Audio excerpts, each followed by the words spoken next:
Hello दोस्तों, study बून channel में आप लोगों का स्वागत है। चलिए आज बात करते हैं 10वीं क्लास का संस्कृत का क्वेश्चन, जो कल 17 फरवरी के लिए बहुत ही इंपॉर्टेंट क्वेश्चन है। एनसीईआरटी क्वेश्चंस लिया गया प्रश्न है जो आप लोगों के लिए कल 17 फरवरी के लिए बहुत ही इंपॉर्टेंट क्वेश्चन है।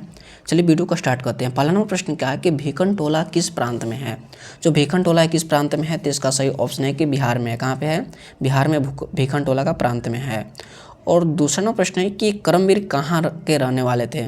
कर्मवीर जो थे कहाँ के रहने वाले थे, तो इसका सही ऑप्शन है कर्मवीर भीखन टोला के रहने वाले थे। और तीसरा नंबर प्रश्न बहुत इंपॉर्टेंट है कि एशिया महादेश का सबसे बड़ा सेतु कौन सा है। एशिया महादेश का सबसे बड़ा सेतु कौन सा है, तो इसका सही ऑप्शन है गांधी सेतु। कौन सी है? गांधी सेतु है। और चौथा नंबर प्रश्न बहुत इंपॉर्टेंट है, ये प्रश्न जरूर कल पूछा जाएगा। यूनान का राजदूत कौन था। यूनान का राजदूत कौन था, तो इसका सही ऑप्शन मेगास्थनीज था। कौन था? मेगास्थनीज था।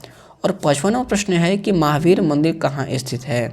महावीर मंदिर कहाँ पे स्थित है, तो इसका ऑप्शन है गया, बी ऑप्शन है बक्सर, सी ऑप्शन है पटना, डी ऑप्शन है आरा। इसका सही ऑप्शन है कि महावीर जो मंदिर है कहाँ पे स्थित है, तो पटना में स्थित है। और छठा नंबर प्रश्न बहुत ही इम्पोर्टेंट है कि कैमोदी महोत्सव कहाँ मनाया जाता है। कौमुदी जो महोत्सव होती है कहाँ पे मनाई जाती है, तो इसकी ऑप्शन ए है वैशाली में, सी ऑप्शन है गया में, और सी ऑप्शन है पटना में, और डी पाटलिपुत्र में, और डी ऑप्शन है मुजफ्फरपुर में। इसका सही ऑप्शन है कि कैमोदी महोत्सव कहाँ पे मनाई जाती है, तो पाटलिपुत्र में मनाई जाती है। और ये प्रश्न बहुत ही इंपॉर्टेंट क्वेश्चन है, कल पहला सीटिंग में जरूर पूछा जाएगी। और अगला प्रश्न क्या है, 7वां प्रश्न है कि चंद्रगुप्त किस वंश का संस्थापक थे। चंद्रगुप्त जो मौर्य हैं किस वंश का संस्थापक थे, तो इसका सही ऑप्शन है कि चंद्रगुप्त किस वंश के संस्थापक थे, तो इसका ऑप्शन सही है मौर्य वंश के। किसका? मौर्य वंश के संस्थापक हैं।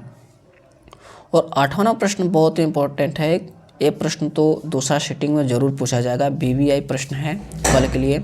किस सिखों के 10वें गुरु कौन थे। सिखों के 10वें गुरु कौन थे, तो गुरु गोविंद सिंह जो थे सिखों के 10वें गुरु थे।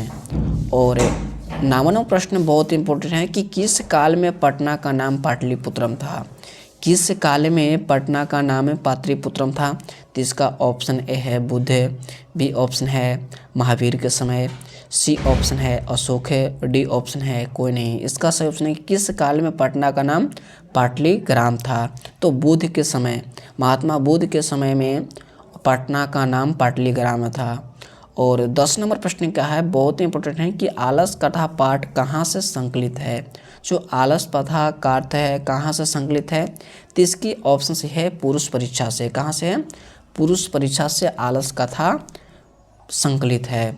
और 11वां नंबर प्रश्न है कि मिथिला का मंत्री कौन था। मिथिला का मंत्री कौन था, तो इसका ऑप्शन है बुद्धिवीर, बी ऑप्शन है कर्मवीर, सी ऑप्शन है धर्मवीर, और डी ऑप्शन है विनेश्वर। इसका सही ऑप्शन है कि मिथिला का मंत्री कौन है, तो विनेश्वर था। कौन था? विनेश्वर। और 12वां नंबर प्रश्न बहुत ही इंपॉर्टेंट है कि मनुष्य में कौन नष्ट कर देता है। मनुष्य को कौन नष्ट कर देता है, तो मनुष्य को कौन नष्ट कर देता है, तो इसका ऑप्शन है धन्य, बी ऑप्शन है धर्म, सी ऑप्शन है आलस, और डी ऑप्शन है कोने। यानी मनुष्य को कौन नष्ट करता है, जो आलस है जो मनुष्य को नष्ट कर देता है। और 13वां प्रश्न बहुत इंपॉर्टेंट है कि विनेश्वर नाम का मंत्री कहाँ रहता था। विनेश्वर नाम का मंत्री जो था कहाँ पे रहता था, तो इसका ऑप्शन है पाटलिपुत्र में, बी ऑप्शन है मिथिला में, सी ऑप्शन है जनकपुर में, और डी ऑप्शन है अयोध्या में। इसका सही ऑप्शन है कि विनेश्वर नामक जो मंत्री थे कहाँ पे रहते थे, तो मिथिला में रहते थे। कहाँ पे? मिथिला में। और 14 नंबर प्रश्न है बहुत ही इंपॉर्टेंट कि आलसियों को कौन अन्न और वस्त्र देते थे। जो आलस्य जो 4 व्यक्ति था उसको अन्न और वस्त्र कौन देते थे, तो इसका ऑप्शन ए है, इसका ऑप्शन है बुद्धिवीर, बी ऑप्शन है कर्मवीर, सी ऑप्शन है धर्मवीर, और डी ऑप्शन है विनेश्वर। यानी आलस्य को अन्न और वस्त्र कौन देते थे, तो विनेश्वर देते थे। कौन देते थे? विनेश्वर। ये प्रश्न बहुत ही इंपॉर्टेंट बीबीआई प्रश्न है कल के लिए, यानी 17 फरवरी के लिए संस्कृत की परीक्षा में जरूर से जरूर ये पूछा जाएगा कल। और 15वां प्रश्न है कि जो आलसी पुरुष कितने थे।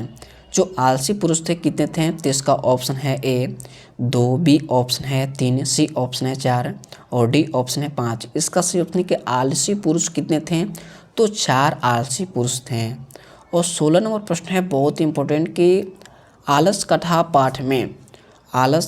पाठ में किस दोष का वर्णन किया गया है, किस दोष का वर्णन किया गया है।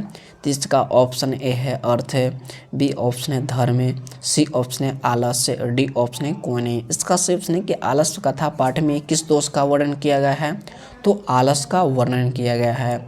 और 17 नंबर प्रश्न है कि बहुत ही इंपॉर्टेंट 17 नंबर प्रश्न है जो कल जरूर दूसरा सीटिंग में पूछा जाएगा प्रश्न है कि स्वामी दयानंद का जन्म किस ग्राम में हुआ था।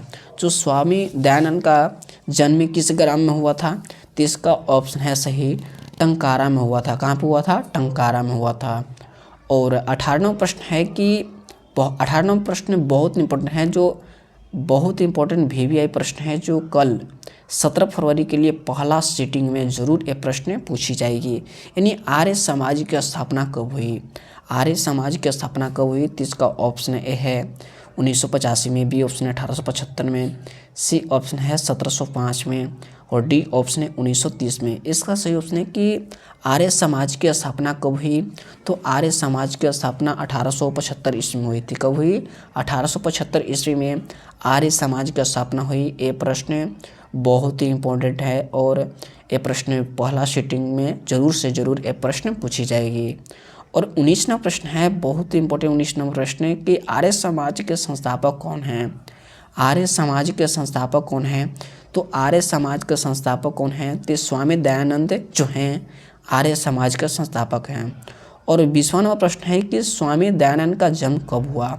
स्वामी दयानंद का जन्म कब हुआ, तो इसकी ऑप्शन है 1985 में, बी ऑप्शन है 1885 में, सी ऑप्शन है 1824 में और डी ऑप्शन है 1930 में। यानी स्वामी दयानंद का जन्म कब हुई, तो 1824 ईस्वी में स्वामी दयानंद का जन्म हुआ था। ये भी प्रश्न जो है दूसरा सीटिंग में जरूर पूछी जाएगी। ये प्रश्न बहुत इंपॉर्टेंट VVI प्रश्न है। और अगला प्रश्न है 21 नंबर प्रश्न क्या है कि पुराण के रचनाकार कौन है। पुराण के रचनाकार कौन है, तो इसका ऑप्शन सही है पुराण के रचनाकार महर्षि वेद व्यास है। कौन से हैं, महर्षि जो वेद व्यास हैं जो पुराण के रचनाकार हैं। कौन से हैं, तो महर्षि वेद व्यास हैं। अगला प्रश्न बहुत इंपॉर्टेंट है। अगला प्रश्न कि 22 नंबर प्रश्न है कि भारत भूमि किससे सेवित है। जो भारत भूमि है किससे सेवित है, तो इसका ऑप्शन ए है सागर, बी ऑप्शन है पर्वत और सी ऑप्शन है झरना और डी ऑप्शन है उपयुक्त सभी। यानी भारत जो भूमि है किससे सेवित है, तो यानी इनमें से सभी, यानी डी यानी सागर से भी, पर्वत से भी, झरना से भी, यानी इनमें से 22वां प्रश्न का सही ऑप्शन डी यानी उपयुक्त सभी। अगला प्रश्न है 23 नंबर प्रश्न है कि भारत महिमा पाठ का प्रथम पद या श्लोक कहाँ से संकलित है। कहाँ से संकलित है श्लोक, तो विष्णु पुराण से संकलित है। किससे, विष्णु पुराण से। अगला प्रश्न है 24वां प्रश्न है कि मंगलम पाठ में कितने मंत्र संकलित है। मंगलम पाठ में कितने मंत्र संकलित है, तो इसकी ऑप्शन ए है 10 है, बी ऑप्शन है 8 है, सी ऑप्शन है 5 है और डी ऑप्शन है 7 है। इसका सही ऑप्शन है कि मंगलम पाठ में कितने मंत्र संकलित है, तो मंगलम पाठ में 5 मंत्र संकलित है। ये प्रश्न बहुत ही इंपॉर्टेंट है, कल दूसरा सीटिंग में जरूर ये प्रश्न पूछी जाएगी। और अगला प्रश्न है 25वां प्रश्न बहुत इंपॉर्टेंट है कि किसकी जय होती है। किसकी जय होती है, तो इसका ऑप्शन है सत्य, बी ऑप्शन है असत्य, सी ऑप्शन है क्रोध और डी ऑप्शन है मोह। यानी सत्य की जय होती है। किसकी होती है, सत्य की जय होती है। और 25 प्रश्न से अपनी वाणी को विराम देते हैं। और स्टडी पॉइंट चैनल को सब्सक्राइब करें, बेल आइकन को प्रेस करिए और ज़्यादा से ज़्यादा शेयर करें। मिलते हैं नेक्स्ट वीडियो में। जय हिंद, जय भारत।